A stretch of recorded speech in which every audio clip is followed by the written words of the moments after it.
Amar a Dios, amar al prójimo. Seré como Cristo es mi destino. Y a mi corazón, oh Jehová, por tus caminos, amándonos por la palabra de Dios. Amar a Dios, amar al prójimo. Seré como Cristo es mi destino. Y a mi corazón, oh Jehová, por tus caminos, amándonos por la palabra de Dios. Así comenzamos siempre amándonos por la palabra de Dios. Soy Eric Martínez, tu servidor en Cristo. Hablaremos acerca de la transfiguración de Jesucristo, pero después de alabar al Señor. Si un día mi aflicción es grande y no puedo verte, abrázame muy fuerte y hazme estremecer para oír tu voz atentamente y el fuego de tu luz me encienda otra vez. Convénceme, Señor, desde un torbellino, si un día me extravío en mi propio corazón, si oscuro es mi consejo sin sabiduría, desnuda mi ignorancia en esta habitación. Óyeme, te ruego, te hablaré, te preguntaré, solo tú me enseñarás para poder declarar como tu siervo Job de oídas te había oído, mas ahora mis ojos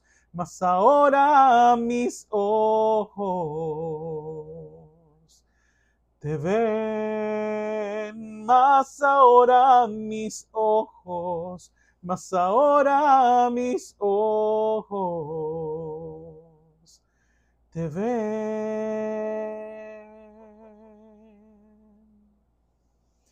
Y ustedes saben que esta letra fue tomada del libro de Job.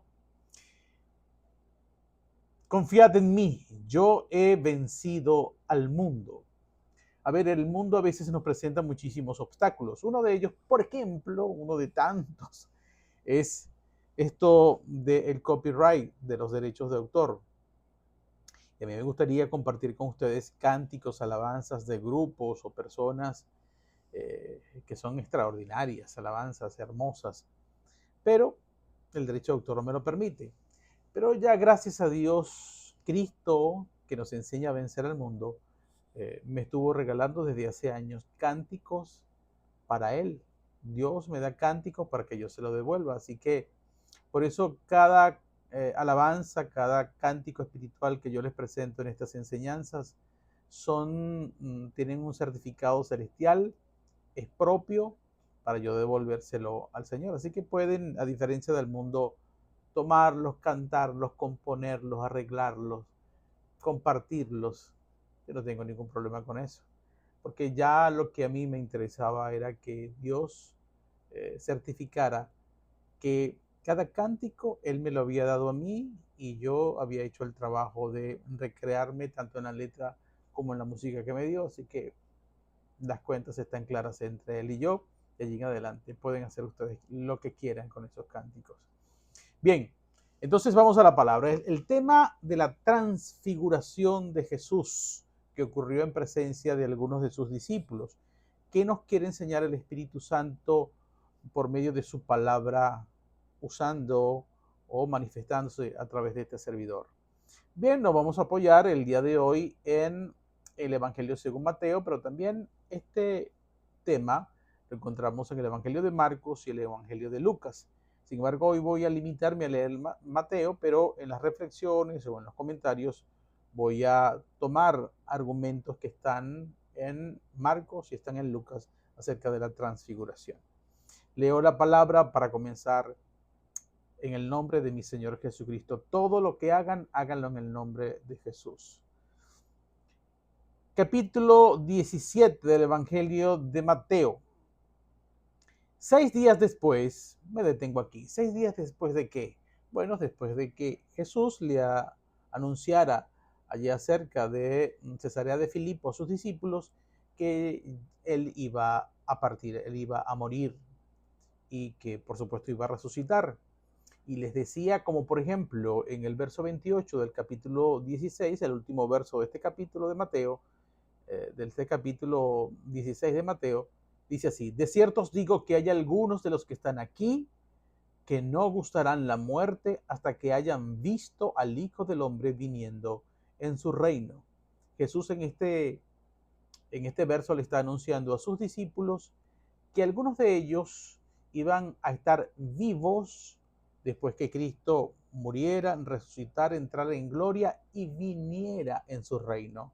Cuando Él viniera en su gloria, en su reino, a traer su reino, algunos de ellos iban a estar vivos. Así que el reino de Dios y la venida de Cristo trayendo su reino, Jesús se los dice el tiempo en que esto ocurriría. En el tiempo en que los apóstoles, algunos de ellos estarían vivos, en esa generación del primer siglo después de Cristo. Pero dice la palabra, 6 días después que él habló estas cosas con sus discípulos, desde el verso 1 empezamos a leer. Ahora sí, será el contexto. 6 días después, Jesús tomó a Pedro, a Jacobo y a Juan, su hermano, y los llevó aparte a un monte alto. Y se transfiguró delante de ellos, y resplandeció su rostro como el sol, y sus vestidos se hicieron blancos como la luz. Y aquí les aparecieron Moisés y Elías, hablando con él. Entonces Pedro dijo a Jesús: Señor, bueno es para nosotros que estemos aquí.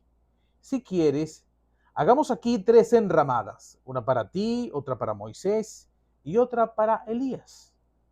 Mientras él aún hablaba, una nube de luz los cubrió, y aquí una voz desde la nube que decía: Este es mi Hijo amado, en quien tengo complacencia. A él oíd. Al oír esto, los discípulos se postraron sobre sus rostros y tuvieron gran temor. Entonces Jesús se acercó y los tocó y dijo: levantaos y no temáis. Y alzando ellos los ojos, a nadie vieron sino a Jesús solo. Cuando descendieron del monte, Jesús les mandó diciendo: no digáis a nadie la visión, hasta que el Hijo del Hombre resucite de los muertos. Entonces sus discípulos le preguntaron, diciendo: ¿por qué pues dicen los escribas que es necesario que Elías venga primero? Respondiendo Jesús les dijo: a la verdad, Elías viene primero y restaurará todas las cosas. Mas os digo que Elías ya vino y no le conocieron, sino que hicieron con él todo lo que quisieron. Así también el Hijo del Hombre padecerá de ellos. Entonces los discípulos comprendieron que les había hablado de Juan el Bautista. Fin de la cita. A ver, comencemos. Jesús, de entre todos los discípulos, hace una selección. Forma como un pequeño equipo, integrado por Pedro y por los hermanos Boanerges, Juan y su hermano Jacobo. Cristo le dijo que ellos eran por su carácter conocidos como los hijos del trueno, eran algo impetuosos. De hecho, Pedro tenía un carácter también algo parecido. Esto nos llama mucho la atención porque Dios a veces necesita en su reino gente así, entregada, con cierta pasión por hacer las cosas del Señor, que no se limiten, que no estén llenos de miedo, que estén dispuestos a avanzar en las misiones o en los llamamientos que Dios nos hace. Solo que este carácter necesita ser moldeado para los propósitos de Dios. Esto es otra cosa. A ver, entonces él se lleva a este pequeño grupo de entre los 12 y otros más discípulos que habían. Y Los quería, en primer lugar, porque él se dirigía, dice la Escritura, a orar. Y ellos, al igual como ocurrió en el monte de Getsemaní, pues iban a ser como los custodios que velaran, cuidaran a Jesús, tal vez intercedieran mientras él oraba. Resultó que mientras Jesús oraba, se le aparecieron Moisés y Elías. Más adelante, dice Jesús, advirtiéndole a sus discípulos, les dijo así, que no contaran la visión en la que ellos estuvieron eh, involucrados. Así que la aparición de Elías y Moisés a Jesús, quien se transfiguró, es una visión espiritual. Las visiones son, digamos, una forma en que Dios nos comunica, nos habla de muchas maneras. Recuerden lo que se dijo en el profeta Joel: en los postreros días derramaré mi espíritu sobre toda carne, y los hijos profetizarán, los jóvenes tendrán sueños, los ancianos tendrán visiones, los jóvenes tendrán visiones y los ancianos tendrán sueños, los siervos profetizarán, si mal no recuerdo, dice las escrituras. Así que las visiones son la manifestación o el derramamiento o el accionar del Espíritu Santo para mostrarnos profecía, cosas que Dios quiere darnos a conocer. Sabemos que en ese momento ni Pedro, ni Juan, ni Jacobo tenían el Espíritu Santo, no lo habían recibido. Mucho más adelante lo recibirían en el Pentecostés y en un ungimiento que antes, en el libro de Lucas, dice que en el capítulo 24, verso 44, creo, dice que ellos recibirían para que comprendieran las Escrituras. Pero hasta ese momento ellos no habían recibido el Espíritu Santo. Sin embargo, Jesucristo es el que trae el reino de los cielos. Y Jesucristo es la puerta. Jesucristo es el que tiene las llaves del reino. Lo que él abre, nadie cierra, y lo que él cierra, nadie abre. Así que en el reino de los cielos pueden ingresar, en este caso, porque Jesucristo se los permitió, para que ellos tuvieran esta visión.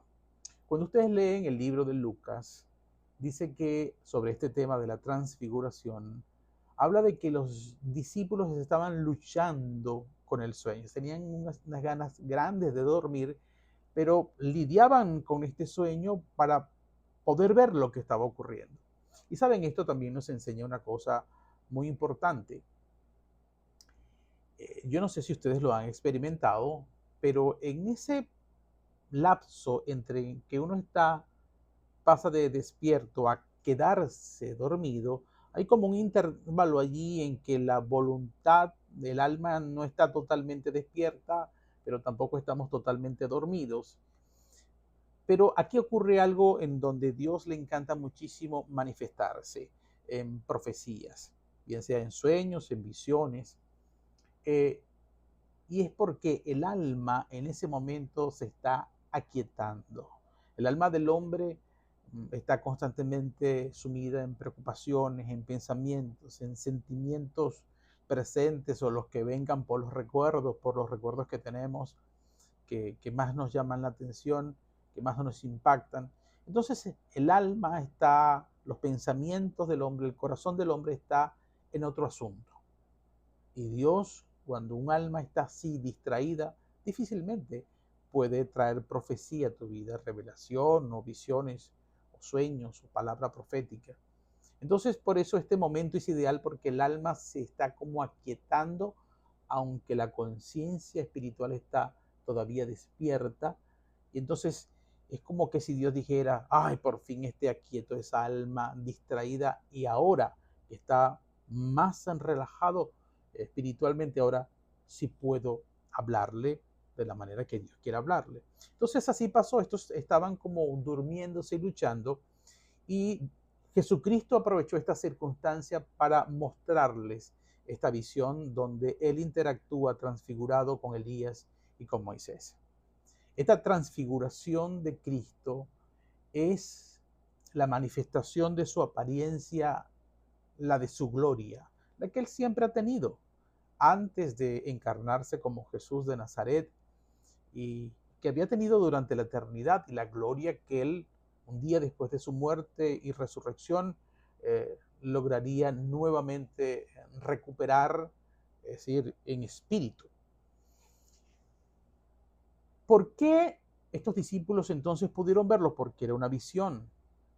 Hoy día, los hijos del reino, los hijos de Dios, podemos ver solamente estas cosas quienes hemos nacido de nuevo, del agua y del espíritu, por la palabra que entendemos, buscamos, guardamos y el espíritu que nos ha sellado y nos dejamos guiar por él. Entonces somos introducidos en el reino y podemos ver todas estas expresiones proféticas sobrenaturales, las que Dios nos quiera mostrar, y entrar al reino cuando el rey nos los permita. Al reino no se entra cuando nosotros queremos, sino cuando ellos nos los permiten. Pero formamos parte del reino y podemos entrar confiadamente, pero cuando estamos a cuentas con Dios y ellos nos permiten el acceso. Siempre eso ha sido así. A ver, entonces, esta transfiguración habla la escritura de que el rostro estaba iluminado, el de Cristo, como un sol. Eso nos recuerda también aquel acontecimiento de Moisés después de estar unos días en el monte Sinaí con Jehová, que bajó con un rostro resplandeciente. Y esta es otra enseñanza que tenemos. Cuando usted tiene un contacto espiritual con el Señor, su gloria se irradia sobre nosotros y no podemos permanecer igual en lo interior y a veces inclusive físicamente. A ver, yo tengo experiencias de eso. Por ejemplo, recuerdo hace algunos años estaba adorando al Señor junto con mi esposa y yo estaba entregado en la adoración dentro de una congregación. Y ella, después que salimos de la congregación, algo conmovida, me dijo que en un momento de la adoración ella se volteó a verme y me vio, no sé cuántos años tenía yo, no sé, más de 40, y me vio como que si yo tuviera 16 años, resplandeciente, jovencito. Me dijo, bueno, una cosa que ella no podía creer lo que estaba viendo, porque la gloria de Jehová estaba actuando y tal vez la visión que ella veía de mí era así como la apariencia que yo tenía antes de la fundación del mundo o la que tendré cuando regrese a mi casa con mi Señor en los cielos, al partir de aquí de la tierra de los vivientes. No sé. Otro día también estaba leyendo la palabra de madrugada, no, muy en la mañana, y estaba fuera, en las afueras de mi casa, y tenía como 1 hora y media, 2 horas leyendo la escritura, pero allí entregado, meditado, y el Señor me hablaba y me gozaba en la palabra. Y ella salió, y cuando me vio me dijo, tiene los ojos como llenos de escarcha, como de oro, dorada. Cuando uno se impregna en comunión con el Señor, pasan cosas como esta. Entonces, bueno, el Señor se transfiguró en su gloria para entrar en contacto espiritual con Elías y con Moisés. ¿Es esto posible hoy día? También es posible. Ocurrió entonces y lo explicamos hoy por la palabra. Cuando en el capítulo, en uno de los últimos capítulos de la carta a los Hebreos, dice que nosotros fuimos acercados, creo que en el capítulo 12, a el monte de Sión, a Jerusalén la celestial. Esta es una ciudad o es el reino espiritual de Dios en donde nosotros fuimos acercados cuando creímos en Jesucristo. Cuando nacemos de nuevo, podemos entrar en la Jerusalén la celestial, en el monte de Sión, en esta ciudad espiritual en la que Cristo nos introdujo cuando todas las cosas, las que están en los cielos y las que están en la tierra, se reunieron en Él. Al nosotros hacernos uno con Él, participamos y nos acercaron a todas las cosas. Y todas las cosas o todas las personas que están allí, Jesucristo, el Padre, millones de ángeles, los primogénitos, y también los justos hechos perfectos, tenemos ahora acceso, comunión a ellos cuando el Padre o el Espíritu Santo nos los permite entrar en contacto con ellos en una dimensión espiritual, como lo hizo Jesús, porque ya Jesús venía del reino, se introdujo en la tierra y él tenía acceso a esta doble dimensión, a la de los cielos y por supuesto a la de la tierra de los vivientes, donde se encontraba en ese momento como Jesús de Nazaret. Y por eso interactúa con ellos dos. ¿Qué hablaban estos con Jesús? El Evangelio de Lucas sobre este tema, en el capítulo 9, a partir del verso 27-28, dice que ellos estaban allí hablando sobre el tema de la partida de Jesús de este mundo, que como diciéndolo, anunciándolo y además dándole ánimo, que era el tiempo de que él debía morir, resucitar y regresar al Padre. Pasó algo extraordinario aquí. Después que estos se separaron un poco de Jesús, dice la Escritura que Pedro, sin saber lo que decía, dicen los evangelios de Marco y de Lucas, que no sabía lo que hablaba, se le acercó a Jesús y le dijo: Señor, qué bueno que estamos aquí, pensando que él estaba en una reunión natural y que Moisés y Elías eran personas físicas, habitantes de la tierra en ese momento. Vamos a hacer una enramada, vamos a hacer unas casas temporales aquí para que ellos estemos todos juntos. Entonces, por eso dice la Escritura que él hablaba de cosas que no sabía, no entendía que eran seres celestiales venidos a conversar con Jesús sobre este tema de su partida en el cumplimiento del plan de redención que Dios tenía a través de Jesús para toda la humanidad. Y dice que terminado de hablar estas cosas, una nube los cubrió y que esa nube vino una voz del cielo que dijo: este es mi Hijo amado en quien siento complacencia o contentamiento. A él, a Jesús, oíd. Esta gloria que recibe Jesucristo, venida de la majestad suprema de Dios Padre, que quiso hacerlo de esta manera a través de una nube de la cual salió una voz y que los cubrió, habla de la superioridad o supremacía de Jesucristo sobre Moisés y sobre Elías. Habla de que Dios está certificando: este es mi Hijo, es amado. No hay dudas entonces que Dios Padre honra y le da gloria a Jesús como su unigénito, como su Hijo. Y además, en relación con Moisés, que representa a la ley, que fue dada en el monte Sinaí y a partir del cual se estableció el viejo pacto de la ley, y además estaba el otro Elías, que para mí, si me lo preguntan, es el más grande de todos los profetas. Ya vamos a hablar también un poco de esto, porque al final ellos le preguntan acerca de Elías que había de venir y Jesús le da una respuesta muy precisa. Este Elías es el único profeta que vino a la tierra en dos generaciones diferentes. Vino en su tiempo cuando el rey Acab y la perversa Jezabel, y luego Dios le permitió venir en espíritu en la persona de Juan el Bautista en otra generación para abrirle el camino, restaurar las cosas o mediante arrepentimiento para que las personas estuvieran ya abiertas a recibir al Mesías, a Jesús. ¿Y de quién habla? Jesús dice: ese que ustedes esperan, a Pedro, a Juan y Jacobo, que ha de venir, resulta que ya vino, refiriéndose a Juan el Bautista. Solo que vino, pero ustedes no lo conocieron. Porque es que el hombre natural quiere ver las cosas tal como se las imagina naturalmente.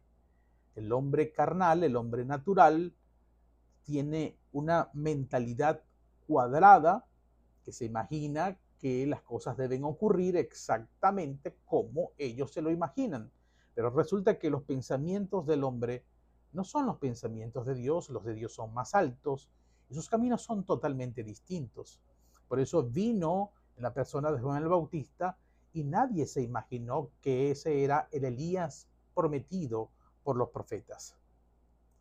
Además de esto, es importante destacar que Jesús también habla algo que enseñamos hoy día, antes de regresar a la transfiguración.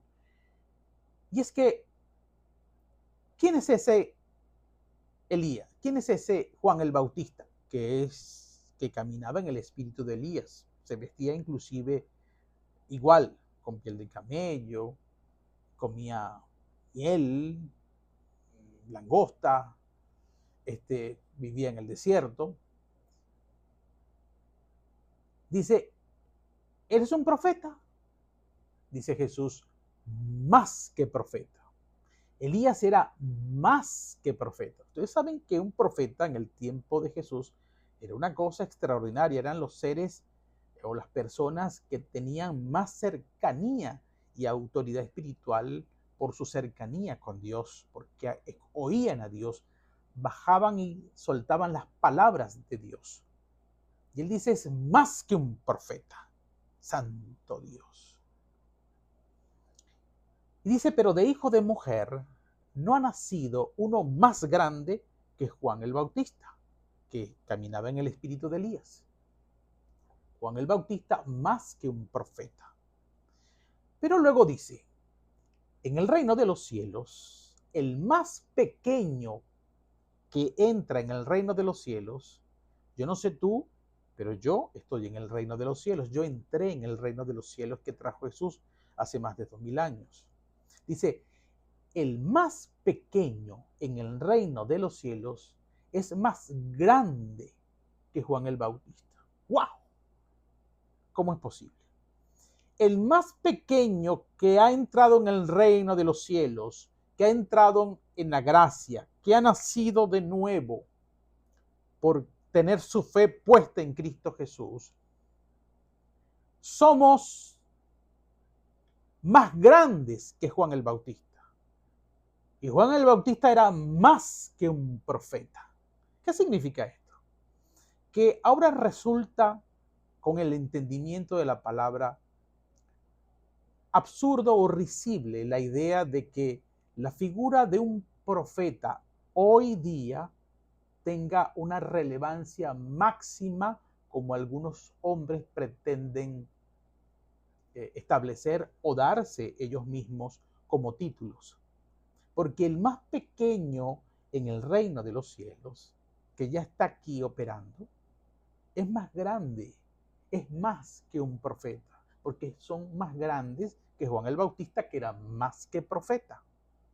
Esto nos enseña entonces que cualquiera en el reino de los cielos, cuando recibe una misión sin necesidad de que tenga título alguno ministerial, apóstoles, profetas, maestros, pastores o evangelistas, puede moverse espiritualmente con tanta sabiduría o mayor sabiduría y poder que Juan el Bautista o que un profeta. Usted no necesita ser profeta, apóstol, pastor para moverte en las dimensiones espirituales mucho más que Juan el Bautista, que era más que profeta. Con esto quiero decirte que en la iglesia de Jesucristo y en el reino, la justicia no opera de forma piramidal, por títulos. Los títulos no te dan rango ni mayor importancia, ni son excluyentes de que otros que no tengan títulos ministeriales dados por el Señor de los ministerios, que es Jesucristo, no puedan realizar obras, consejos, sabiduría o moverse en las dimensiones del Espíritu tanto o más que cualquier profeta de oficio. Con esto te quiero llenar de ánimo, que no eres menor que ninguno. Al contrario, que si quieres ser grande, como dice Jesús, sirve a los demás y verás como cuando sirves por amor, no por contienda, por amor, y basado en la palabra y dejándote inspirar por el Espíritu Santo, el Señor Jesucristo por medio del Espíritu Santo se manifestará a ti de una forma como Él quiera, superando a veces inclusive a las funciones naturales de los ministerios. Esto es perfectamente posible. Cuando a ti se te revele la gloria de Jesucristo en tu vida, no importa que los hombres te reconozcan o no con títulos ministeriales, no importa que no tengas títulos de hombres, diplomitas diciéndote tú eres tal cosa, tú eres un super teólogo, eres un doctor, eres no sé qué, reverendo. No, no importa, no importa. La acreditación y el moverte en el poder del Espíritu como testigo de Cristo aquí en la tierra es un asunto de, no es del que corra, no es del que quiera. No es porque tengas muchas ganas o por correr, porque estudias y te gradúas y sacas títulos y te metes aquí debajo de las faldas o de los pantalones de los ministros para ver cómo creces y te ponen. No es del que corra, no es del que quiera. Es del que Dios tenga misericordia. ¿Quieres saber sobre quién Dios tiene misericordia? Revisa el discurso del Sermón del Monte. Bien, ese era Juan el Bautista. Este Elías, que era Juan el Bautista. Entonces nos encontramos que Dios le está diciendo, yo quiero que de ahora en adelante, yo sé que hay una generación que va a quedar prendada, y para eso dejó este testimonio de la transfiguración, que va a quedar prendada con Moisés y con la ley. Quieren seguir viviendo en una gloria que ya no es, en un pacto que quedó atrás, que no tenía eficacia. Y Dios a ellos les habla muy claramente y les dice, pueden aprender de allá, yo amo a Moisés, fue un tiempo necesario, pero quiero que entre Moisés y Jesús oigan a Jesús. Jesús es antes que Moisés, es más grande que Moisés y su vida fue más perfecta que la de Moisés. Es mi hijo, a él oíd. Igual a los profetas. Elías hizo cosas extraordinarias, al igual que Juan el Bautista, actuando en el espíritu de Elías. Sin embargo, Dios les dice, lean a los profetas, aprendan todo lo que ellos les dicen, sobre todo a los profetas mesiánicos que hablaron de mí. Ellos tienen grandes principios, enseñanzas y profecías que todas respecto a mí se cumplieron, pero cuando se entiendan algo que se oponga a lo que dijo mi Hijo Jesucristo, oigan a Jesucristo. Y no es que los profetas se equivocaron, es que están interpretando mal a los profetas. Y quédense con el fundamento de Cristo. De hecho, Efesios capítulo 2, verso 20 dice que la iglesia de Jesucristo está fundada sobre, acéptenme la redundancia, sobre el fundamento o la doctrina de los apóstoles y los profetas de la Biblia, los que están en la Biblia, no los que se hacen llamar hoy día apóstoles o profetas. Ese es el fundamento de la iglesia de Jesucristo, pero ese fundamento doctrinal de los apóstoles y los profetas bíblicos tiene un fundamento primero y mayor, que es Jesucristo mismo. Es decir, la persona de Jesucristo y las palabras de Jesucristo son el mayor fundamento a partir del cual se despliega o tiene origen la doctrina de los apóstoles y los profetas bíblicos y a partir de quien también deben entenderse todo lo que se dijo en la ley, en los salmos y en los profetas, inclusive todas las cosas que están desde el libro de Génesis para acá, tienen que confluir, concordar, ser coherente con la persona y con las palabras y obras de Jesucristo. Entonces, por eso Dios Padre dice, a Él oíd. A ver, para que otros, para que si alguien no entiende, voy a rematar con esto. Imagínense que El mismo Moisés y Elías participan de este reconocimiento. A modo de ejemplo, usted ve allí en un estrado que separa el presidente de una gran transnacional y detrás de él aparece un grupo de personas como un equipo que trabajan para él. Bueno, cada una de esas personas que se paran detrás de él, respaldando a ese líder, hacen las funciones de Moisés y Elías. Estas personas detrás del líder dicen, es cierto, ese que está allí es mi líder, nosotros trabajamos para él, reconocemos su liderazgo y estamos aquí presentes confirmando eso. Y además, si ustedes no creen, vino una deliciosa voz del cielo que terminó de confirmar. Dios mismo diciendo, entre Moisés, un gran hombre de Dios, y Elías, un gran profeta de Dios, del ramo de los profetas, aunque Moisés también era profeta, este es más grande y yo quiero que de ahora en adelante, especialmente desde su muerte y su resurrección, escuchen a mi hijo.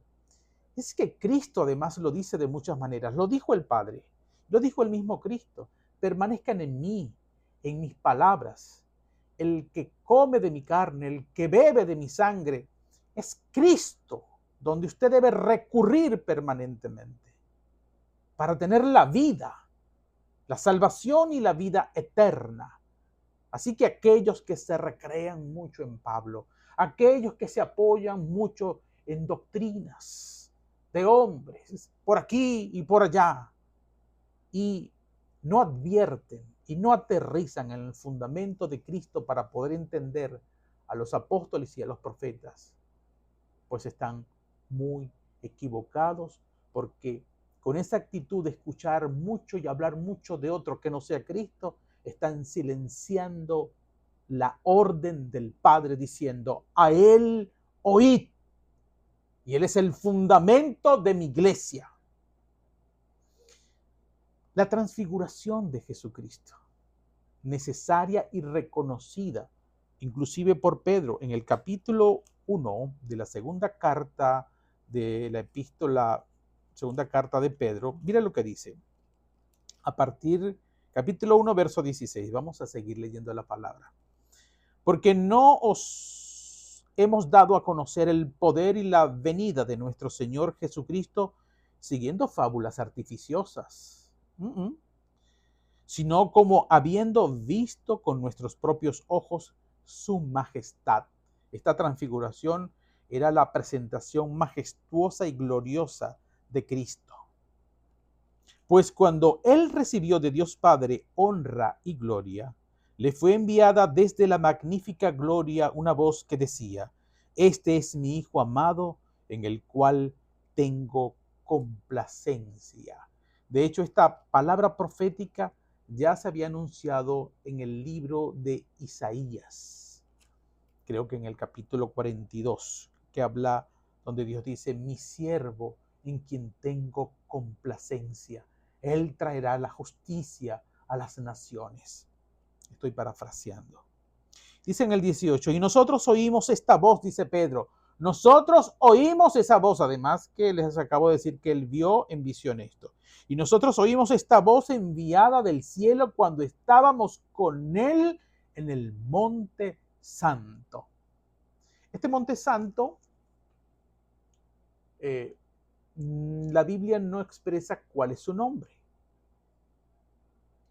Yo pregunté, ¿cuál es este monte espiritualmente? ¿A qué se refiere? Y hice la pregunta es decir, con la mayor precisión que pude, porque a Dios se le pregunta con precisión. Señor, si ellos estaban en este momento cerca de Cesarea de Filipo, ¿cuál es el monte alto, santo, que está cerca de Cesarea de Filipo? Y me dijo, Hermón.